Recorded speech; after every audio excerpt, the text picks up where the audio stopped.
যে দলটি সেদিন 1971 সালে স্বাধীনতার বিরোধিতা করেছিল, সেই রাজনৈতিক শক্তি যেমন 1947 সালে পাকিস্তানের বিরোধিতা করেছিল, তারা আজকে নতুন করে বাংলাদেশের স্বাধীনতাকে নস্বাত করতে চায়, গণতন্ত্রকে নস্বাত করতে চায়, মানুষের আশা-আকাঙ্ক্ষাকে ধ্বংস করতে চায়। আগামীকাল ছিল পাকিস্তান হানাদার বাহিনীর পরাজয় দিবস। আমাদের এই কথাটা সবসময় মনে রাখতে হবে।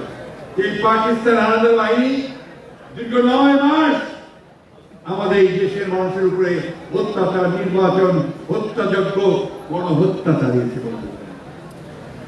আমাদের মা বোনদেরকে তুলে নিয়ে গেছে এবং এই বাঙালি তৎকালীন বাঙালিরা কিছু অংশ তারা সেদিন পাকিস্তান হানাদারকে যোগ সাজস করে সে তাদের সহযোগিতা করে এই গণহত্যাকে পরিচালিত করেছে। আমরা সেই দিনগুলো ভুলে যাইনি, এত দ্রুত ভুলতে পারি না। আমরা আমাদের বারবার মনে রাখতে হবে 1971 সালের কথা, আমাদের অস্তিত্বের কথা, আমাদের নতুন ভূখণ্ড, আমাদের দলের প্রতিষ্ঠাতা স্বাধীন ঘোষক আমাদের সেদিনকে অনেকদিন স্বাধীন বাংলাদেশের ভূখণ্ডের স্বপ্ন দেখেছিলেন।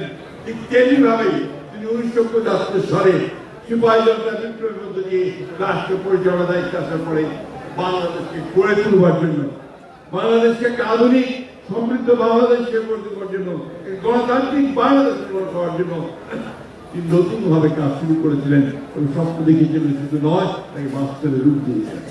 বন্ধুগণ, আমি বারবার এই কথাটা বলি যে বাংলাদেশের যা কিছু সুন্দর, যা কিছু ভালো অর্জন, সব এই শহীদ প্রেসিডেন্ট জিয়া রহমানের হাত ধরে, ম্যাডাম খালেদা জিয়ার হাত ধরে, আর আমাদের বিএনপির হাত ধরে, আর এখন নতুন স্বপ্ন দেখতে শুরু করেছে আমরা আমাদের নেতা তারেক রহমানের পথ। বন্ধুগণ, আজকে সেই দলটি, যে দলটি সেদিন 1971 সালে স্বাধীনতার বিরোধিতা করেছিল, সেই রাজনৈতিক শক্তি যেমন 1947 সালে পাকিস্তানের বিরোধিতা করেছিল, তারা আজকে নতুন করে বাংলাদেশের স্বাধীনতাকে নস্বাত করতে চায়, গণতন্ত্রকে নস্বাত করতে চায়, মানুষের আশা-আকাঙ্ক্ষাকে ধ্বংস করতে চায়। বন্ধুগণ, আগামী নির্বাচন আমাদের সেই নির্বাচন, যে নির্বাচনে এই দেশে উদার গণতান্ত্রিক একটা বাংলাদেশ আমরা নির্মাণ করবো নাকি পশ্চাৎপদ একটা বাংলাদেশের দিকে চলে যাবো, এই নির্বাচনে সেই সিদ্ধান্ত আমাদের।